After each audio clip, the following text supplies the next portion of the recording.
Beleza, estamos gravando. Boa noite, bom dia, boa tarde para quem está assistindo essa história. Boa noite aí para o Carlos e o Augusto que estão acompanhando a gravação aqui. E boa noite para o meu amigo Matheus Haddad. A gente já esteve conversando algumas vezes e a gente se acompanha há um bom tempo pela rede já. E curto muito o trabalho que o Matheus faz individualmente e, mais que isso, o legado que ele vem construindo com as empresas que ele monta e as pessoas que ele consegue ajudar com isso, né? E, Matheus, eu começo te dando boa noite e pedindo aí para tu te apresentar, né, para as duas pessoas da minha rede que não te conhecem, e aí um pouco do que tem sido o teu foco nos dias de hoje. Aí depois eu tenho, enfim, umas perguntinhas aqui para a gente ir dando sequência, tá? Vamos lá, valendo. Legal. Bom, obrigado, Daniel, pelo convite. É um prazer sempre estar conversando aqui com você. A gente sempre discute assuntos muito relevantes para o meu trabalho.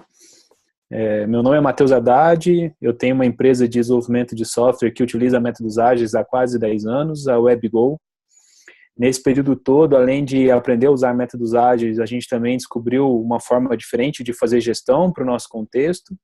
E apesar de tudo que tradicionalmente paira aí sobre esse tema no mercado, a gente está sobrevivendo, né? Até então. A partir desse trabalho com a WebGo, eu também criei uma outra empresa, o Instituto Haddad, que é uma empresa pela qual eu compartilho esses conceitos, essas práticas de gestão, esses novos conhecimentos que a gente acaba adquirindo na WebGo. Desde então, eu tenho trabalhado nessas duas frentes, com desenvolvimento de software sob medida e também com a disseminação de conceitos modernos sobre gestão, principalmente no que tange a questão de como lidar com as pessoas e trabalho em equipe, né? Então, é a linha do meu trabalho hoje. Também quero dar boa noite aí para o Augusto e para o Carlos, que estão acompanhando esse chat aqui, essa conversa, e espero contribuir com vocês também. Que legal, cara. Então eu vou direto para a primeira pergunta. No final, cara, eu tive lá no Agile Trends, a gente se viu 2 minutos, acho. E depois a gente não se achou mais pelo evento.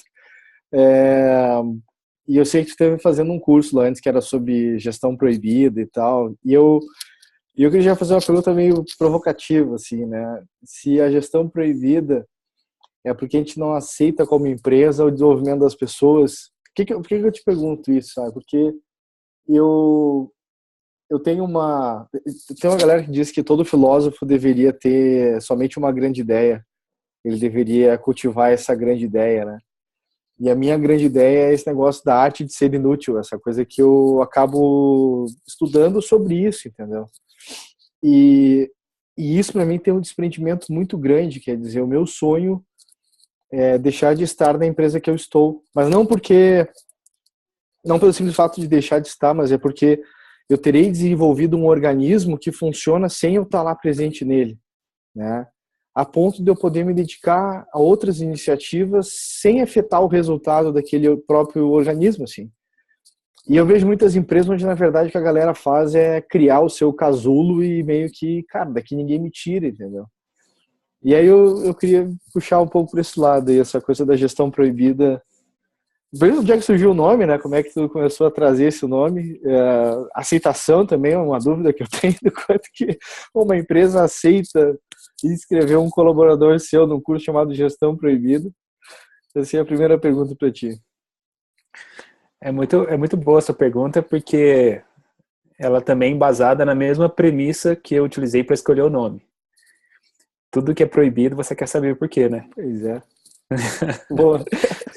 Se é proibido, te interessa, né? Porque tem um pouco esse ar revolucionário, né? Mas é muito mais profundo do que isso. Na verdade, é um nome marqueteiro, evidentemente, né? É o clickbait course, crash course. Exatamente. Né? Mas tem esse propósito, né? De instigar, né? Como assim proibida, né? Porque eu quero chamar a atenção realmente daquelas pessoas que estão lidando com gestão. E aí eu quero apresentar, então, peraí, ó, existem outras possibilidades e essa aqui para você pode ser que seja proibida, porque vai de encontro a tudo que você acredita, etc, né? Mas esse conceito, ele é inspirado num documentário, você deve até conhecer, que chama Educação Proibida. né? É um Eu já vi esse cara, documentário. sim. Sim, sim, sim. Então, é na mesma linha, né? Por que será Até... que o documentário chama Educação Proibida, né? Eu me inspirei nele para poder dar esse nome para o curso que eu ministro, mas ele é um pouco mais profundo ainda, porque quando você começa a estudar gestão, você começa a perceber que houve algumas evoluções no passar dos anos, mas que teve um ponto que fundamentalmente ficou muito sofisticado, né? E quando a gente pensa nessa expressão, você logo imaginar, claro, os processos melhoraram, a gente tem controle de qualidade, a gente tem agora tecnologia, mas essa parte é a parte que eu acho que foi boa, né? Uhum. Melhorou bem, assim, e ainda bem que melhorou nessa direção. Isso ajuda a gente bastante. Mas quando você começa a perceber como é que como foi essa evolução em relação ao trato com as pessoas, você percebe um outro caminho, né? Então, quando você volta lá 100 anos, 110 anos atrás e começa a ver o que o Taylor fez, você percebe que ele ajudou muitas pessoas, né? Ele deu uma condição de trabalho melhor, ele ajudou muitas pessoas que não tinham qualificação a ter um trabalho e a partir daí ter uma vida melhor, ter uma vida pelo menos acima da linha de sobrevivência, né? Isso, assim, foi excelente nesse ponto para o trabalhador e também, ao mesmo tempo, colaborou com as empresas que estavam no momento de produzir em massa, né? Expandir a produção, etc. Então, assim, foi uma tecnologia de gestão muito interessante. Só que com o passar dos anos, essa tecnologia ela se demonstrou não ser mais compatível com o tipo de pessoa que entrava na empresa, porque a pessoa já não estava ali mais só pela sobrevivência, né? Ela queria algo mais. E também não se demonstrou muito compatível com as necessidades do mercado, Uhum. porque ali na década de 70, mais ou menos, a gente começou a ter um mercado um pouco mais complexo, né? Estratégia e marketing foram palavras que surgiram nessa época, e aí não bastava mais você sozinho fazer o seu trabalho, né? Você tem que começar a trabalhar com outras pessoas agora, porque as coisas são um pouquinho mais complexas e a gente tem que trabalhar em equipe, e aí eu paro de chamar as pessoas de empregados, trabalhadores e recursos, começo a chamar de colaborador, porque eu quero que elas colaborem, né? E aquele mecanismo que eu tinha antigamente de controlar as pessoas, que era o cargo, né, estabelecer uma posição que era uma caixinha, né, para ela trabalhar ali dentro daquela caixinha, eu começo a falar para a pessoa assim, você precisa pensar fora da caixinha, né, você precisa pensar diferente, porque diferenciação era uma abordagem de marketing relevante para aquele momento. E aí eu perdi o mecanismo de controle que eu tinha sobre as pessoas na minha empresa, que era a caixinha onde elas trabalhavam e faziam o que eu queria, da maneira que eu queria, e eu controlava que fosse daquela maneira através de supervisão, coordenação, de N maneiras. Como esse mecanismo enfraqueceu, até pelas necessidades que a empresa tinha de inovar, de se diferenciar no mercado, foi necessário criar um outro mecanismo de controle, né? Então foi exatamente nessa época que começaram a surgir as avaliações de desempenho mais sofisticadas, o plano de carreira, mecanismos sutis de controle para manter a pessoa obedecendo tudo que uma parte pensante da empresa, né, ou que um pequeno grupo da empresa determinasse para que fosse feito.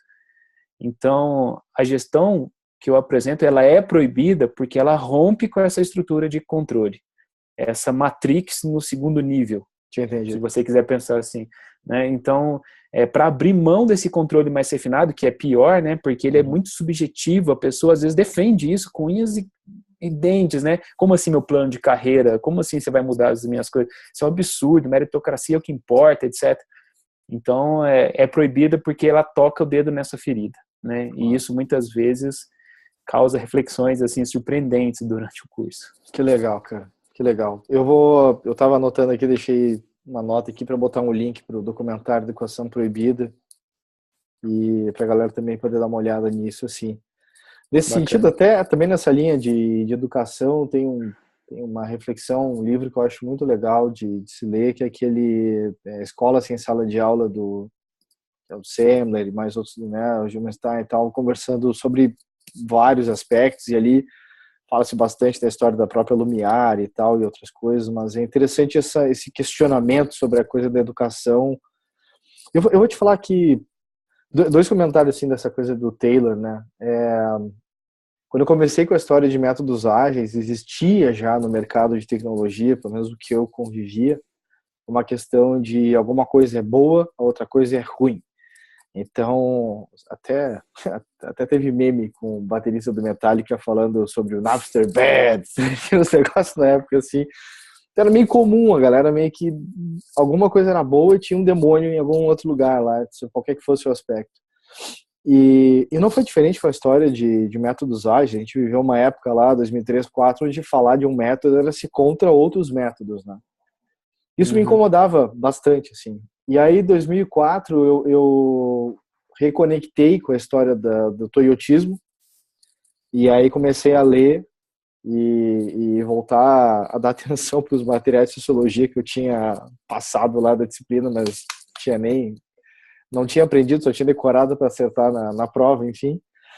E aí, quando eu fui ler material do Taishi Ono de novo, aí que eu vi assim, caramba, o cara não renega uma historinha do passado, ele valoriza todas elas. E aí que eu vi assim, cara, a gente tá fazendo esse troço muito errado, cara. Não sei, é o que tu tá dizendo, quer dizer, o Taylor foi excelente para uma época, mas essa época se evoluiu, os trabalhadores estavam com outro tipo de necessidade, evoluíram um pouco nisso daí, né? E assim vem acontecendo com as estruturas organizacionais, as estruturas de ensino, e de um modo ou de outro a gente continua tentando encaixotar as pessoas, né, do mesmo jeito, assim. Mas é muito interessante, cara, o que tu trouxe, assim. E ainda um pouco sobre isso, mais para dar um fechamento também, eu tive casos onde eu contratei pessoas para trabalhar na empresa, enfim, e essas pessoas, num dado momento, acabaram saindo porque elas queriam ser chamadas num cargo onde não iria existir na empresa, né? No caso, elas queriam ser gerentes.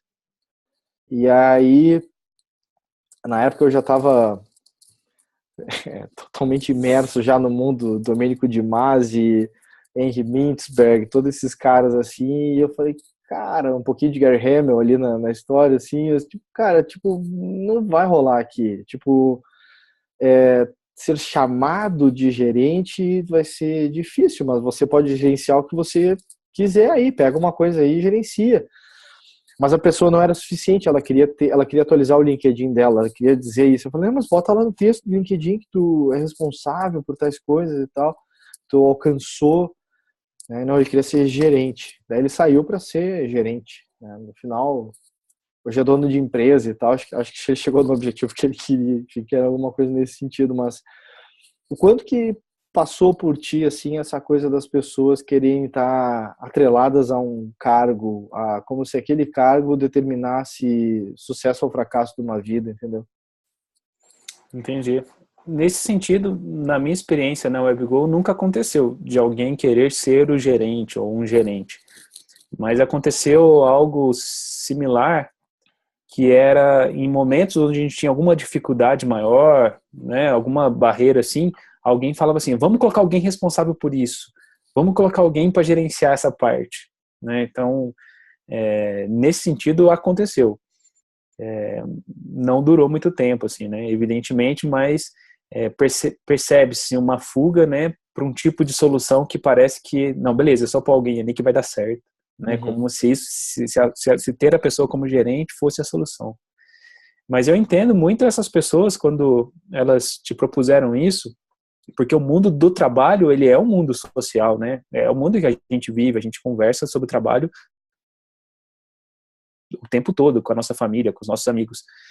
E o peso de um cargo, né, um cartão escrito gerente, etc., ele traz para a pessoa um capital social interessante, né? É diferente quando você se apresenta em um evento ou numa conversa de bar e você fala, não, eu sou o gerente financeiro, né? É outro tipo de relação ali que é construída.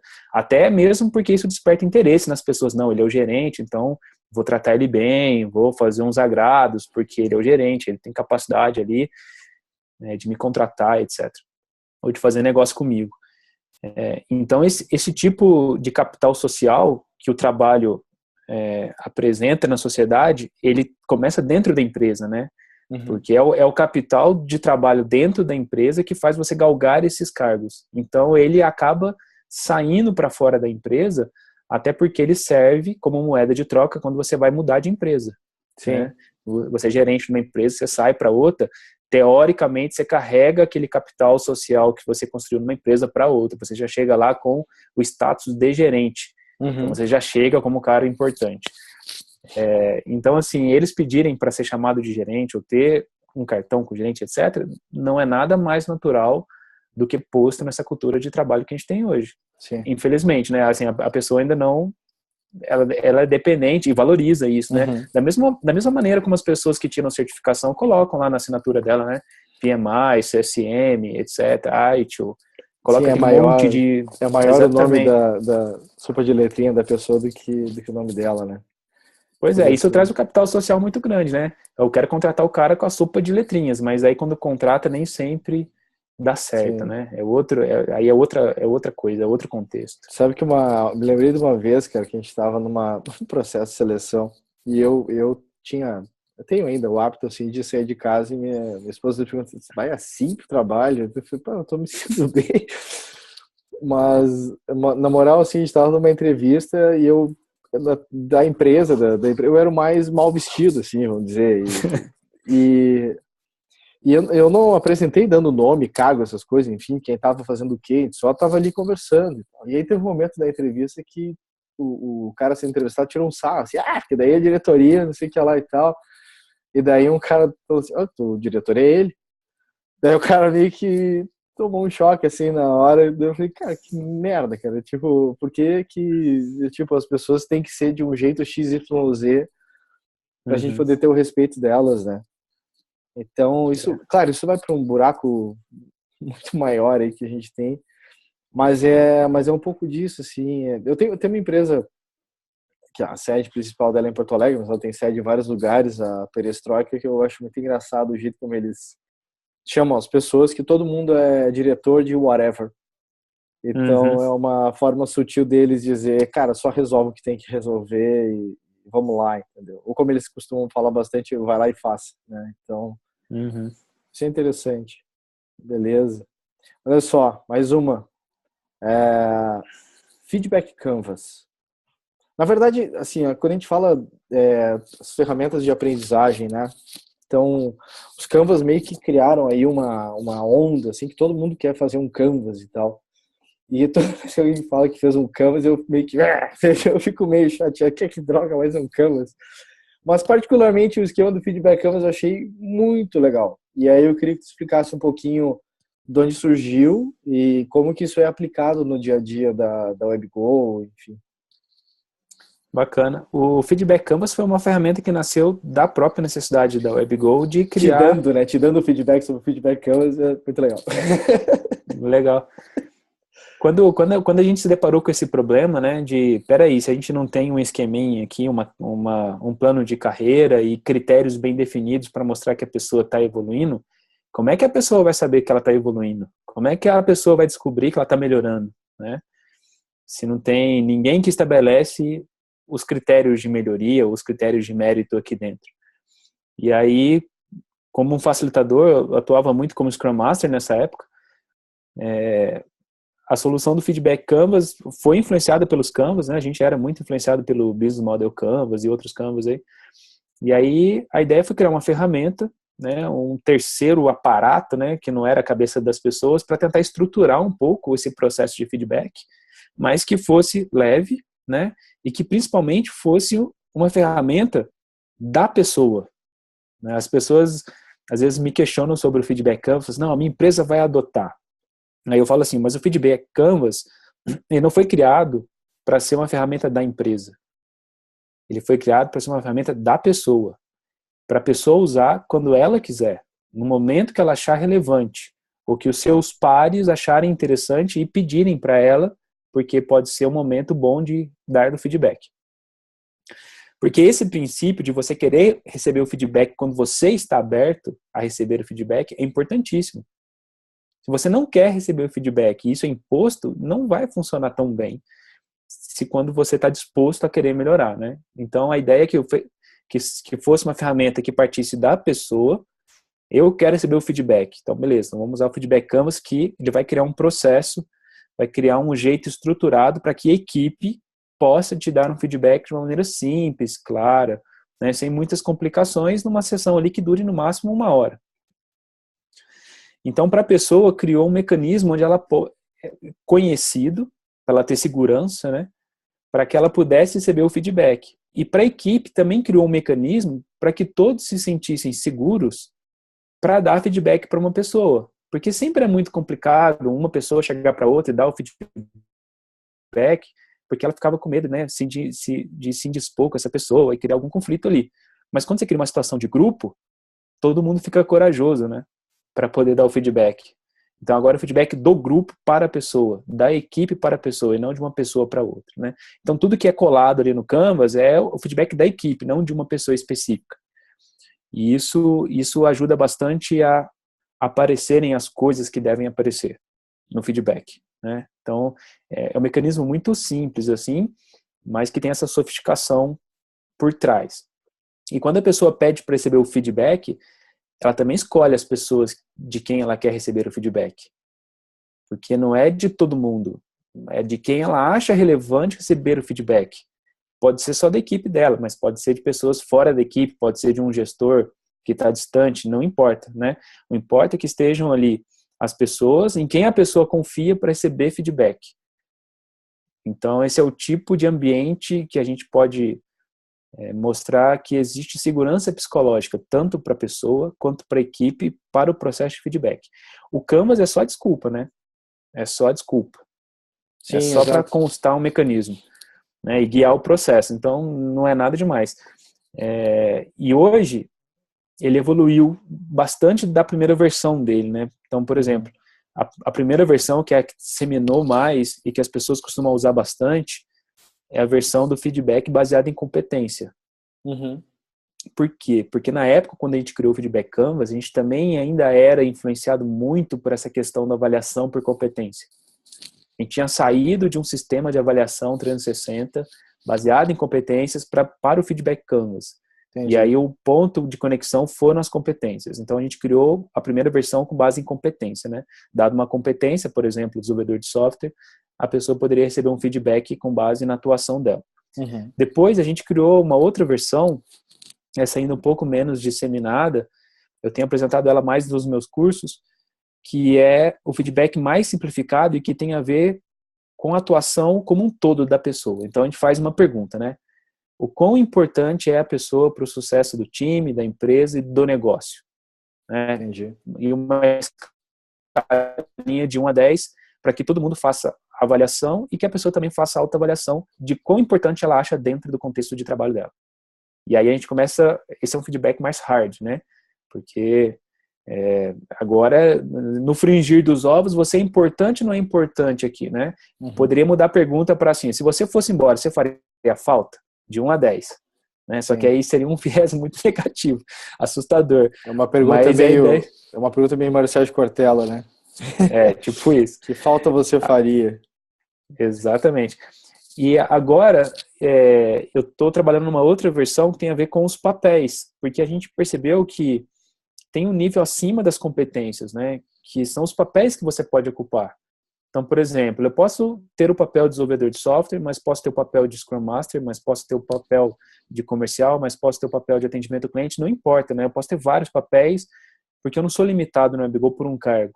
Uhum. E aí, desses papéis que eu ocupo, o que você acha da minha atuação nesse papel? E um papel, evidentemente, tem que ter várias competências, muitas vezes, né? Então, a gente tem olhado muito para esse viés agora de papéis que você pode ocupar dentro da empresa. Né? E aí um feedback que você quer receber, porque a gente percebeu que as pessoas também querem evoluir nos papéis que elas querem ocupar.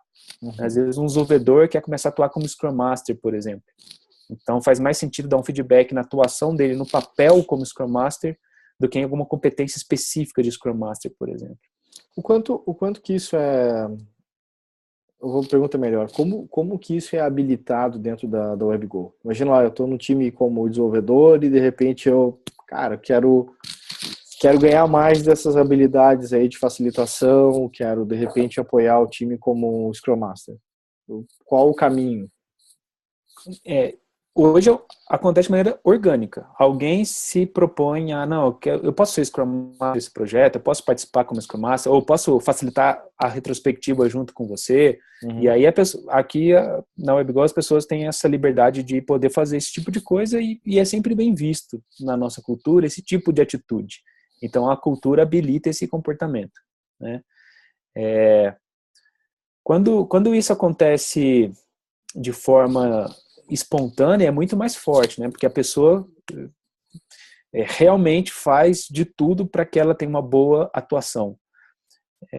Eu nunca vi isso sendo imposto pela equipe aqui, né? Do tipo assim, você vai ter que ser o Scrum Master agora, por exemplo, né? Nunca vi isso acontecendo. Mas já vi acontecendo cobranças do tipo assim, você tem que começar a conversar mais com o cliente. Nas reuniões que a gente faz com o cliente, você tem que falar mais, você tem que participar mais, tomar um pouco à frente, né? Então, existe, assim, essa pressão social em alguns momentos, mas não chega a nível do papel. Entendi. Mas essa é uma pressão legal. Na verdade, todo mundo deveria ser capaz de conversar com seu cliente, né? Ou deveria ter Pois é. interesse no problema dele, né? Às vezes é muito louco, assim, ver uma galera que acontecem coisas em produção, coisa parecida, e parece que não é comigo. Não, cara, a fonte era seu fonte causou o problema que o cliente está tendo lá. Não, mas isso é da galera de infraestrutura, eles resolvem lá. Não. Então é bem doido, assim, passar por isso, assim. É legal, meu. Tá, eu não achei, se fosse o da Atena falando, imagens, eu não achei imagens da versão nova, essa do Canvas. E tem algum lugar já que está publicado? Eu não sei se tem algum slide no slide share da WebGo que tem a imagem dele, mas depois eu posso compartilhar com você. Aí você Eu publica achei, aqui junto, não tem problema. eu achei as do antigo, assim, e umas versões diferentes, mas era tudo meio baseado em competência, assim, o lance da coisa. Uhum. Tranquilo, mas esse daí, para mim, já tem um baita de um valor, principalmente se considerar que, como o negócio do chá é meio padronizado nas empresas, acaba Exatamente. sendo uma ferramenta que é natural do cara querer usar e, de repente, até já equaliza ali com o que ele já tem no dia a dia dele, né, por exemplo. Mas bem Você sabe interessante. que isso é uma coisa que me incomoda como criador do Feedback Canvas, sabe? Sim. É porque na época era o nosso mindset, então assim, foi competência. Mas acabou virando uma ferramenta de transição. Até por isso que a gente criou os outros depois. Vou te dar uma dica, ó. Você tem que botar aquilo lá como sendo basic, e aí tu bota essa versão nova como advanced. Aí todo mundo vai querer usar Pode advanced, ser. entendeu? Então daí os caras vão evoluindo. Aí, usa o feedback canvas, mas tu usa o basic ou o advanced? Tem que usar o advanced. Aí tu vai fazer uma certificação depois, Tá vendo? e aí Ai, vai. meu Pra Deus. pessoa saber avaliar a vida dela mesmo, né? Então, advanced, self-analyzer, canvas. Ai, Mas tem tudo isso, cara. Mas, assim, ó, ferramentas que fazem as pessoas pensarem, elas são muito relevantes, assim. Eu acho que eu tenho estudado muito sobre... Eu estava falando uma história lá no início, depois eu acabei cortando para a gente seguir, mas duas coisas têm me chamado muita atenção. A primeira eu tenho lido muito sobre gestão de conhecimento, tá? E, e aí eu fui cair de volta nos Nonaki Takeuchi, daí eu fui cair em 85, 86 ali, quando eles fizeram aquele artigo, né, que deu origem ao Scrum. Só que depois eu fui descobrir, cara, que eu não tinha lido esse livro, li ano passado e reli esse ano de novo, um livro chamado The Knowledge Creating Company, que é um livro que eles, cara, assim, ó, você lê o livro, você fala, é um livro de métodos ágeis, mas não tem nenhum termo sobre métodos ágeis no livro. Mas eles ensinam a fazer facilitação, melhoria contínua, trabalhar perto do cliente, desenvolver times multidisciplinares, avaliar o risco, minimizando o risco através da amplificação de conhecimento. Caraca, eu trouxe, ele acaba tirando do eixo muita coisa que a gente, de repente, não, aqui é uma certeza, e a gente vai, puxa, não tem certezas, né, cara, porque vai sendo uma adaptação de ego barra minha metodologia e tal, ao invés de simplesmente a minha prática levou a isso, né? Então, para mim, o feedback canvas é resultado da tua prática. Então, ele não tem uma coisa, quero ser famoso, por isso, não, eu faço isso. Isso aqui a gente uhum. faz. Se você achar legal, usa também. Mas eu não tô pedindo nada, né? Então, eu acho que é uma coisa muito legal, assim, nesse estilo, né, de contribuição, né? E para mim tem essa história de como as empresas vão estar se enxergando isso, né? Que a gente tá tirando sarro disso, cara, mas é fato. Se tu botar um Advanced na versão nova, se tu botar uma landing page, então, falando sobre 5 dicas para você ser um profissional excelente e tal, ainda vai dar mais ibope ainda no negócio. Então a gente sabe que tem técnicas ali para buscar esse engajamento, mas, de novo, deveria ser interesse da própria pessoa querer, né, buscar a melhoria dela, né? E aí nessa hora do estoicismo, os caras dão dicas, os caras tipo milhares de anos antes de Cristo, enfim, os caras lá documentando as coisas, mas dizendo, procure validar o seu dia, aquilo que você fez, aquilo que você pode fazer melhor no dia seguinte, aquilo que você de repente não fez, que não foi tão legal no dia de hoje, mas existe uma eterna busca sobre razão, quer dizer, cara, o que eu fiz que eu podia ter agido melhor, né? Quando eu estudei lá a PNL, a gente aprendia a fazer modelagem, a perceber por que eu agi de um jeito e criar um gatilho para evitar que eu caísse de novo naquele mesmo comportamento, enfim. Mas isso era meio que o ciclo normal dos caras, eu não quero nem o pico da euforia, nem o vale da depressão, mas eu quero conseguir entender por que eu estou fazendo o que eu faço e por que alguma coisa que acontece me afeta tanto ou tão pouco. Mas igual, quer dizer, o cara tá ali preocupado com o lance da melhoria, né?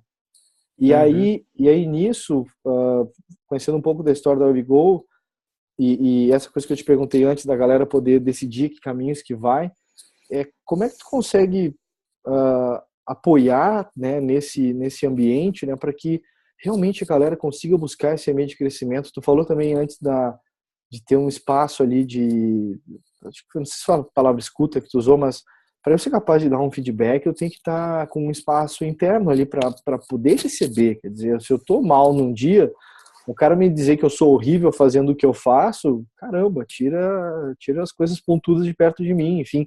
Mas de repente o cara tem uma forma de reagir que não é bem porque ele é daquele jeito, mas, cara, somou um monte de coisa e de repente, puxa, é um dia ruim. Então, como é que se cria esse espaço para que também as pessoas aprendam a perceber o outro, né? Eu acho que isso é uma coisa que falta muito, assim, nas empresas em geral, né? Legal. Cara, há muitos anos atrás, quando eu apresentei as primeiras palestras sobre Feedback Canvas, eu tive um feedback muito interessante de um dos espectadores da palestra, que veio até mim dizendo que já estava usando o Feedback Canvas na empresa dele e que ele percebeu uma coisa que eu não tinha dito na minha palestra, né? E quando acontece isso é ótimo, né? Porque a gente aprende exatamente nesse momento. Ele falou assim, ó, Matheus, foi a primeira vez que a gente criou um espaço na nossa empresa para a gente ajudar as pessoas a melhorarem. Porque até então a gente cobrava, né, as pessoas do trabalho que elas tinham que fazer, cobrava que elas tinham que se qualificar e fazer um curso, etc. Mas em momento nenhum a gente parava para olhar para a pessoa com empatia, verdadeiramente, para propor para ela como ela poderia melhorar. Né? E a gente deixava isso por conta dela. Ela se vira aí, descobre um jeito de melhorar.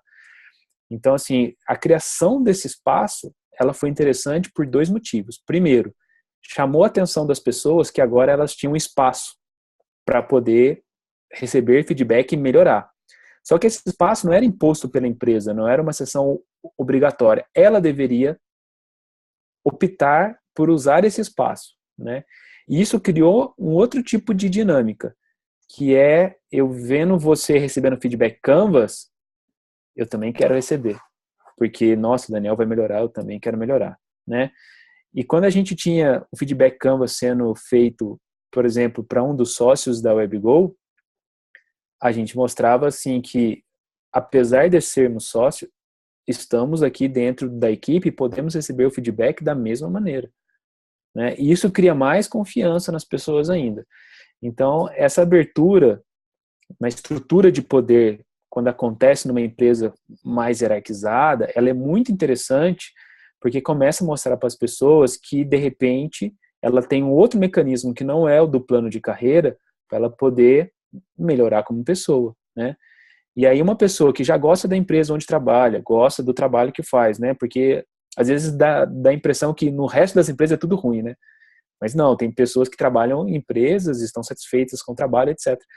Então, assim, você cria uma perspectiva diferente de maturidade, né? De como eu me torno uma pessoa e um profissional melhor, não só recebendo o feedback que vem através do feedback Canvas, mas também estando na posição de dar um feedback para um colega, né? Porque eu acho que é 2 vezes mais difícil você dar o feedback do que você receber o feedback.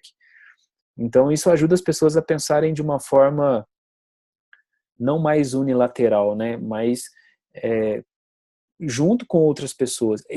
Eu vejo muito que existe sempre um esforço da equipe em ajudar uma pessoa quando o feedback precisa ser mais pesado, né? Quando tem mais feedbacks. Existe uma certa colaboração da equipe para que a pessoa realmente entenda o que está sendo dito e melhore, né? Porque isso vai ser bom para a equipe como um todo.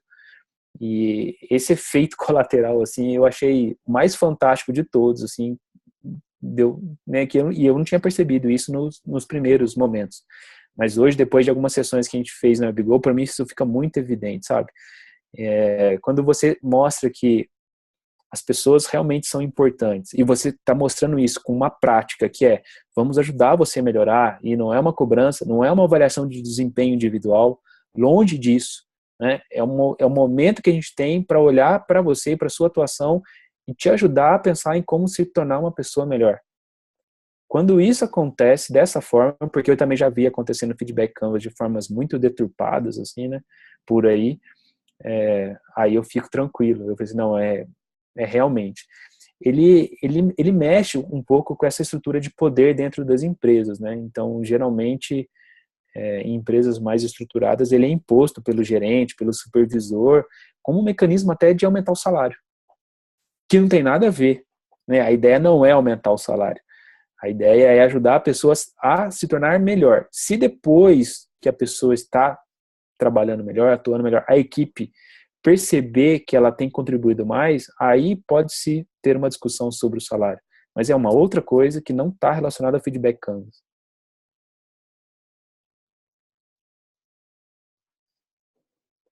Beleza. Deixa eu só. O Augusto mandou uma pergunta aqui, que é o seguinte: o que tu considera como um feedback? Aquele toque que os colegas deram da pessoa ter que falar mais com o cliente é um feedback?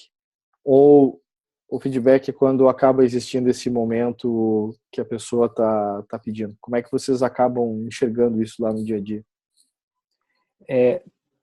Entre as pessoas que já têm uma maturidade no nosso modelo de trabalho, o feedback acontece bastante fluido no dia a dia, né? As pessoas falam mesmo, olha, você precisa falar mais com o cliente, você precisa tomar um pouco à frente da reunião de apresentação, etc. E esse é o melhor jeito. Feedback bom é aquele que acontece real time, né? Na hora, assim, já rola o feedback e ele é face to face, né? Mas tem equipes, tem pessoas que não conseguem trabalhar dessa forma, nem dar o feedback assim, nem receber o feedback assim. E aí, como a gente ainda não tem esse ponto em todo mundo, até porque as pessoas evoluem em velocidades diferentes, estão em momentos diferentes, momentos de vida diferentes, etc., né? Então, o Feedback Canvas ocupa esse gap, né? Então, a gente cria uma situação para que isso aconteça. Ou a pessoa pedindo, ou a equipe sugerindo. Olha, você não acha que a gente poderia fazer uma sessão de Feedback Canvas? Pensa aí, marca um dia, a gente pode te dar uns feedbacks sobre desenvolvimento de software, por exemplo, porque eu tenho percebido aqui algumas coisas que não são tão compatíveis com a nossa engenharia de software. Então, pode acontecer nesses 2 momentos, né? Feedback a gente considera que tudo que pode ser dito para uma pessoa sobre o trabalho dela, que ajude ela a melhorar no trabalho. Pode ser um feedback que é um elogio, né? Cara, tá certinho, você apresentou muito bem a reunião, como acontece no feedback Canvas, né? Existe a parte positiva do feedback, mas também pode ser um feedback construtivo, né? Que aborda mais o lado negativo da atuação da pessoa, como, por exemplo, não falar direito com o cliente ou ter que falar mais com o cliente. Mateus, sempre funciona bem, não tem conflito? Não, dá conflito mesmo assim, né? Não é a bala de prata do feedback, né? Mas exatamente por criar a situação que o conflito aparece, que também cria oportunidade para as pessoas serem melhores. Porque sem conflito não dá para melhorar, sabe? É muito mais difícil, é muito mais lento. Então, assim, eu gosto dessa pegada quando você cria oportunidades para as pessoas melhorarem. E é o que eu vejo de mais valoroso no feedback Canvas. Eu acho que tem um lance legal que é poder criar esse espaço. Na verdade, é uma espécie de rede de apoio, né, que vai se criando, porque de repente a pessoa que ela vai pedir feedback para aquelas pessoas que estão próximas, mas de repente ela vai querer trocar ideia com pessoas que de repente escutam e ela já tem algum tipo de afinidade, que pode ter uma conversa mais difícil de repente para ter um apoio e assim vai. Então isso é bem interessante. Aqui outra coisa aqui, o Augusto pergunta aqui como é que vocês quanto tempo vocês aguardam quando uma pessoa é evasiva com feedback, não marca a sessão, não participa? Tem alguém que nunca marcou uma sessão de feedback na WebGo? Tem gente que nunca recebeu, mas também às vezes são pessoas que negativamente não vão receber um feedback, né, assim, não estão precisando receber um feedback urgentemente, né, as pessoas estão evoluindo, estão melhorando, estão dando um respaldo de trabalho para a equipe, então ok, assim, mas tem algumas pessoas que a equipe acha que é importante receber o feedback, né. Agora a gente tem, nos últimos 2 anos para cá, um movimento do tipo, sempre quando uma pessoa entra no WebGo, no fim do período de experiência, assim, a equipe tenta marcar uma sessão de feedback Canvas com ela. Mas não é uma prática, assim, a gente não tem a empresa impondo essas coisas, sabe? Isso depende de cada time e da onde a pessoa está trabalhando. Tem times que fazem isso, tem times que não. Tem times que querem uma periodicidade, tem times que não. Tem pessoas que querem uma periodicidade de feedback, tem pessoas que não.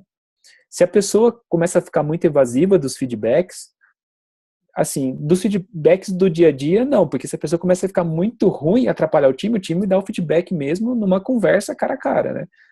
O feedback Canvas é mais para uma situação de como eu posso ser melhor, não para uma situação do tipo, vamos te corrigir, né? Vamos te mostrar que você está errado, porque o mostrar que está errado já acontece no dia a dia, né? Nas conversas. Então tem muito mais esse viés de evolução do que de correção.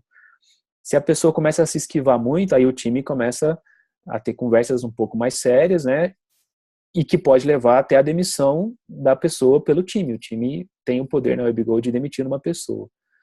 Então, já aconteceu na WebGo, umas 2, 3 vezes do time demitir uma pessoa. Sempre é um processo demorado, longo, demora mais do que necessário, mas é um processo que faz a gente aprender bastante. Às vezes doloroso, mas que faz a gente aprender bastante. Legal. Quer dizer, legal não, mas... Demitir nunca é legal, mas... Então, faz parte, não, né? faz Não parte. somos máquina, né? É isso aí. Mas, enfim, já tirou uma questão que eu tinha aqui, que é se acontecia esse tipo de ação com a equipe e tal. Cara, uma última pergunta aqui, para a gente não deixar o nosso papo tão longo. Vocês trabalham com processo de salários abertos, né? Sim. E aí eu queria que tu desse uma resumida assim. Para mim, salários abertos é um abismo, cara. Eu tava vendo a palestra do pessoal do Vagas lá e até quero conversar mais com eles. E aí lá eles comentaram que eles não têm salários abertos lá na estrutura deles. E eu confesso assim que para mim é um abismo, é um aprendizado que eu tenho que construir, enfim, né? Tipo, sei lá, na WildTech os salários são abertos porque todo mundo é sócio, enfim. Tipo, a gente enxerga o que está movimentando na conta todo mundo, mas não conta, entendeu?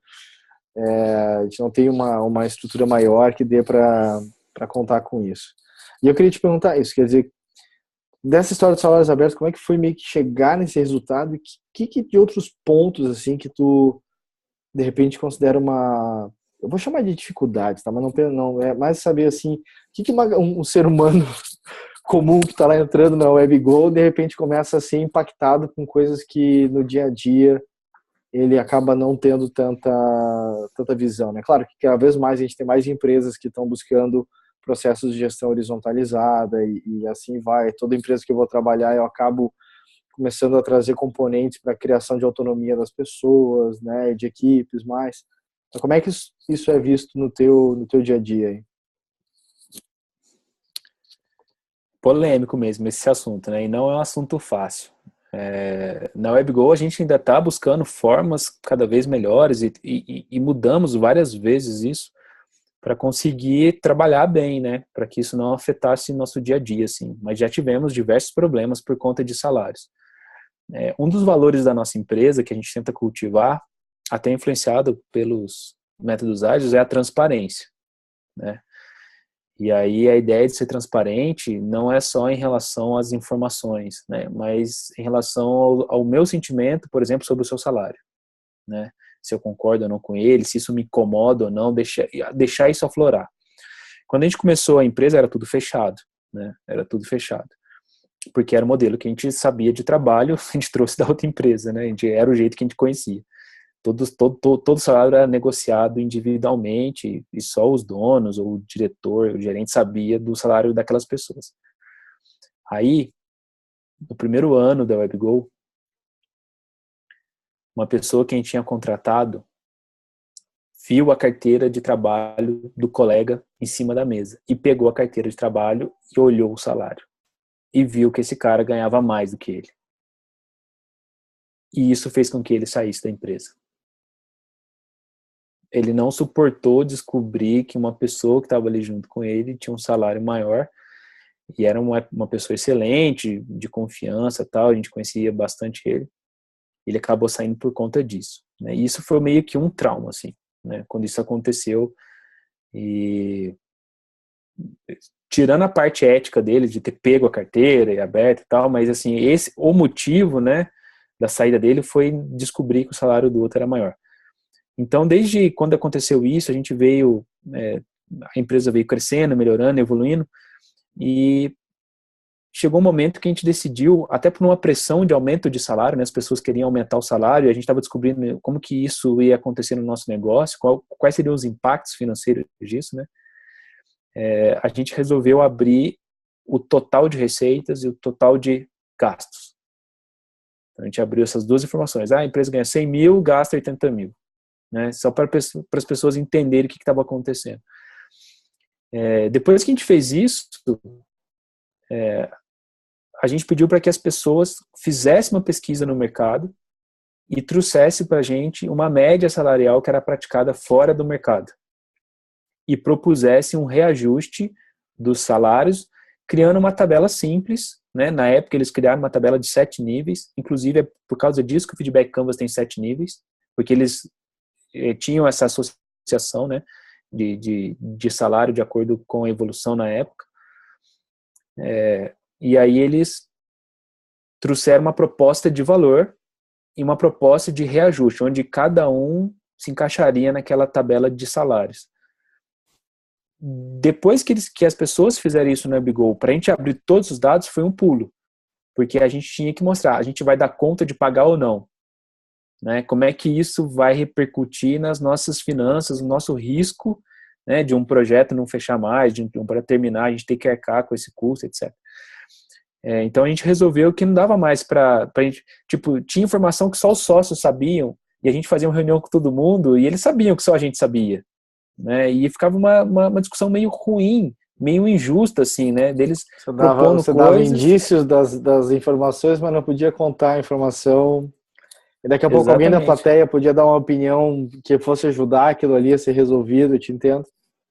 Exatamente. Aí os primeiros salários que a gente abriu foram os dos sócios. E eles se surpreenderam, porque na época a gente ganhava menos do que as pessoas que trabalhavam pra gente. Os nossos salários, nossos prolabores eram menores, né?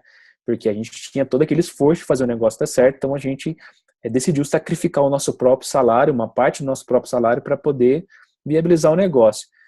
E isso foi um primeiro passo para criar um elo de confiança, né? Para as pessoas ver, né? Elas estavam vendo que, tipo, eles não estão sacaneando a gente, cada um tá ganhando 20 mil, entendeu?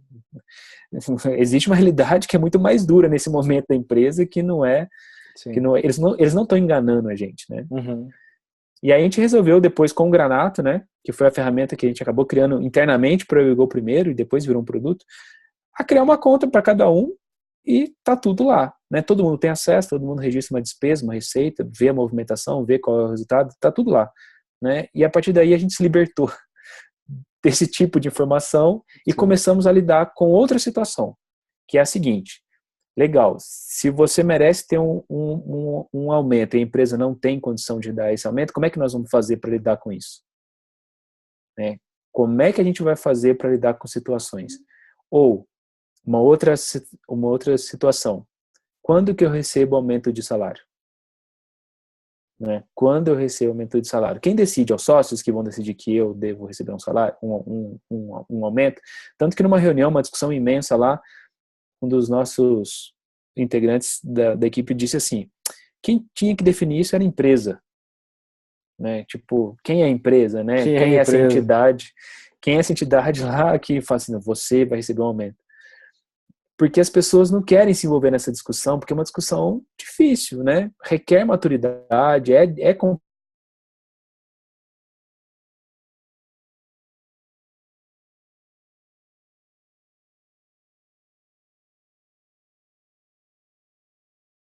tempo uma justiça externa. Daniel, tá me ouvindo ainda?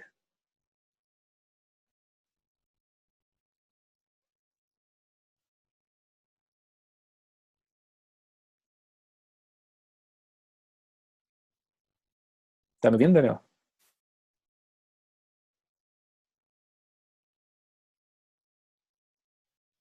Legal. É, é, hoje a gente tem algumas, algumas, algumas atitudes que estão emergindo. Uma conversa, né, um momento onde a gente combina de conversar sobre aumento de salário. E aí faz-se uma roda ali, as pessoas que estão envolvidas participam, não é obrigatória a participação de todo mundo, mas aí acontece uma conversa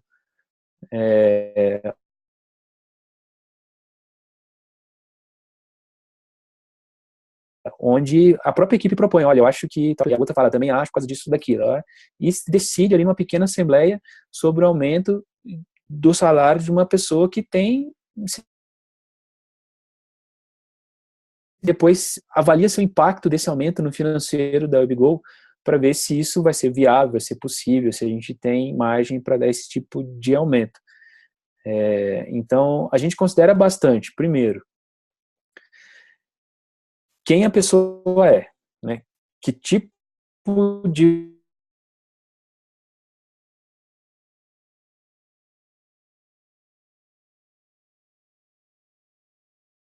valor de trabalho, de convivência, considera bastante isso. Depois a gente considera a justiça salarial interna, né? Entre as pessoas sabem quem contribui mais ou menos e entendem a pergunta que as pessoas me fazem, né? Lá no Webgo, o salário de todo mundo é igual, né? Não, é tudo diferente. Uma outra coisa que a gente considera é a justiça salarial externa, né? A gente tenta se comparar aqui com outras empresas de Poste Caldas e Campinas, da região, para poder equilibrar o salário externamente, para entender como que o mercado está pagando, né, as pessoas e também tentar buscar esse mesmo equilíbrio salarial, às vezes pagando até um pouco a mais do que a gente encontra nessa média. Depois a gente vê a nossa própria capacidade de pagamento, né, porque a WebGo não é uma empresa multinacional enorme que pode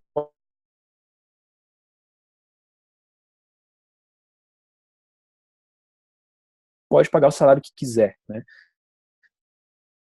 A gente está buscando ainda de alavancar o nosso negócio, de criar. Então, a gente observa a capacidade financeira da nossa empresa para decidir ou não sobre esse aumento. E isso acontece de uma forma aberta. Tem pessoas que têm facilidade para chegar e falar, eu acho que eu estou merecendo um aumento de salário e colocar, e a equipe às vezes propõe, olha, eu acho que ele está merecendo um aumento de salário, vamos conversar sobre isso. E tem momentos que não acontece,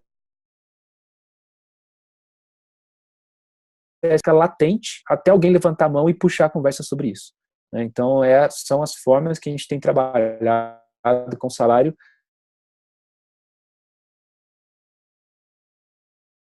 não de salário, nenhuma, nada que não seja, que não parte das próprias pessoas, porque a gente acha que essa maturidade também está ligada ao aumento de salário, de certa forma. Então, a gente vê muito isso. A gente trabalha com algumas faixas de salário de referência para a equipe ter algum ponto de apoio na discussão, mas a ideia é que isso seja feito de forma mais orgânica possível. Entendi. Ah, legal, cara. Cara, eu cortei o teu vídeo ali porque eu acho que tava instável aqui, só pra dar uma. se ouvir um pouco melhor. Cara, Tá.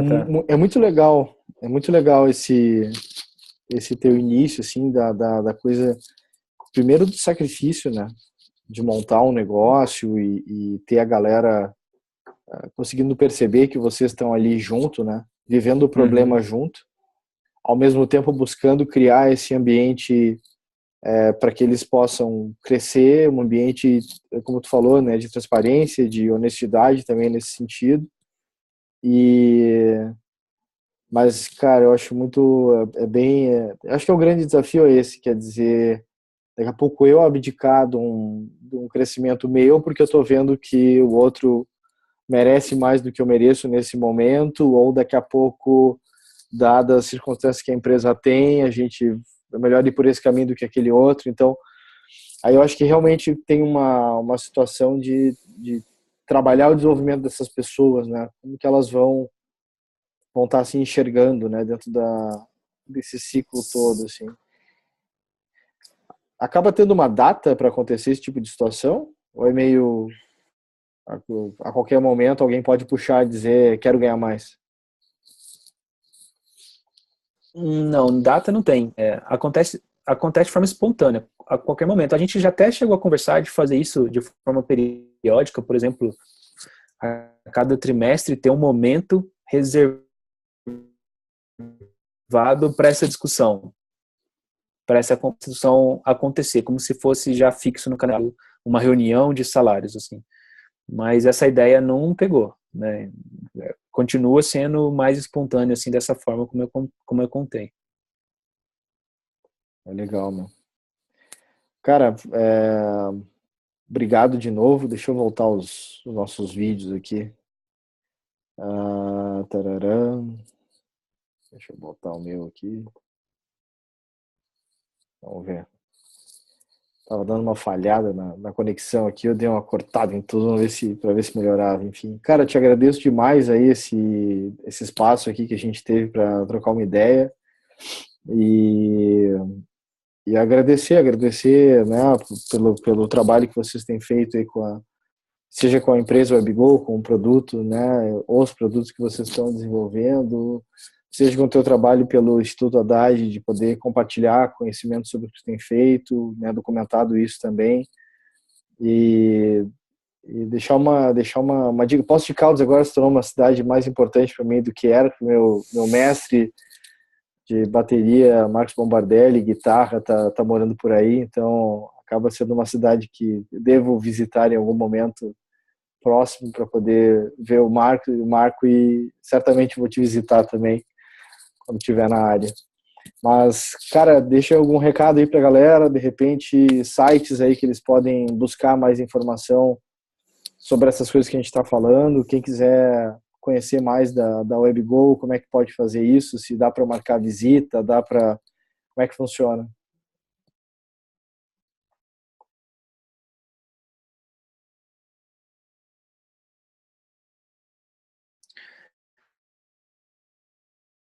Bom, a gente não tem nenhuma restrição quanto a isso. É só mandar um e-mail, conversar, né? mateus@webgo.com.br e a gente agenda uma data, vocês vêm conhecer o WebGo.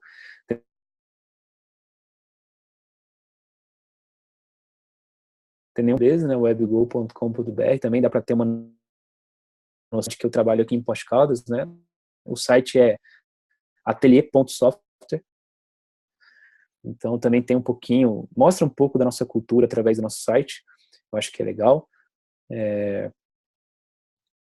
A dica que eu dou para todo mundo é começar a buscar outras vertentes de gestão diferente da mecanicista, né, da taylorista, ou dessa pegada mais de plano de carreira e estruturas hierarquizadas, né? E aí autores é que não falta, né? Desde de caras mais da área acadêmica mesmo, como Gary Hamel, inclusive foi citado aqui pelo Daniel, até caras de transição, como o Jürgen, né, o Jürgen Apelo, cara que fala muito desse meio do caminho, assim, traz ferramentas e abordagens para essa transição, e caras que são um pouco mais extremos, como o Nils Flingen, por exemplo, que tem uma abordagem mais do tipo assim, cara, vamos deixar de blá blá blá, presta atenção, porque a pegada é diferente, né?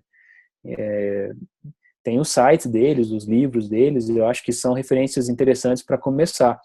Mas eu recomendo também a gente ir mais a fundo, né? Então, começar a ler sobre sistemas complexos adaptativos. Então, você pega o trabalho do Jamshid, que é um iraniano que tem escrito muitas coisas interessantes sobre isso, e ajuda a gente a entender um monte de coisa, né? Sobre o que é uma empresa enquanto uma organização de pessoas, né? Enquanto um grupo de pessoas que tenta fazer algo que sozinhas não conseguiriam, né? E que tipo de relação que nasce daqui. Então, eu recomendo tentar prestar mais atenção na relação entre as pessoas, na conexão entre as pessoas, do que na conexão entre os processos, por exemplo, porque pessoas bem conectadas escolhem os melhores processos.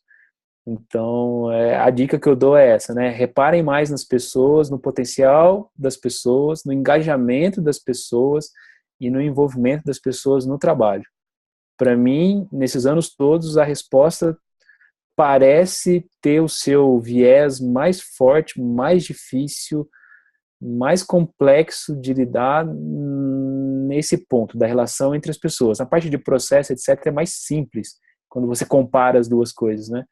Então, assim, invista a sua energia no lugar onde a alavancagem do negócio vai ser maior, que é no envolvimento e na relação entre as pessoas. Muito legal, cara. Eu quero te agradecer aqui de novo pelo espaço. Depois eu vou botar todos esses links aí que tu comentou, os livros, vou tentar achar material aí para publicar sobre esses caras todos, né, as pessoas todas aí que tu falou. E, mais uma vez, agradecer aqui pela conversa, né, poder ter compartilhado um pouco mais aí da história da WebGo e desse trabalho que tu tem desenvolvido aí com a galera. E obrigado mais uma vez. Que é isso, Daniel. Eu que agradeço. Sempre que quiser, só mandar uma mensagem, a gente combina outro bate-papo. Então tá ótimo, beleza. Eu vou parar de gravar aqui. Tchau para quem está assistindo, né? Valendo, até mais.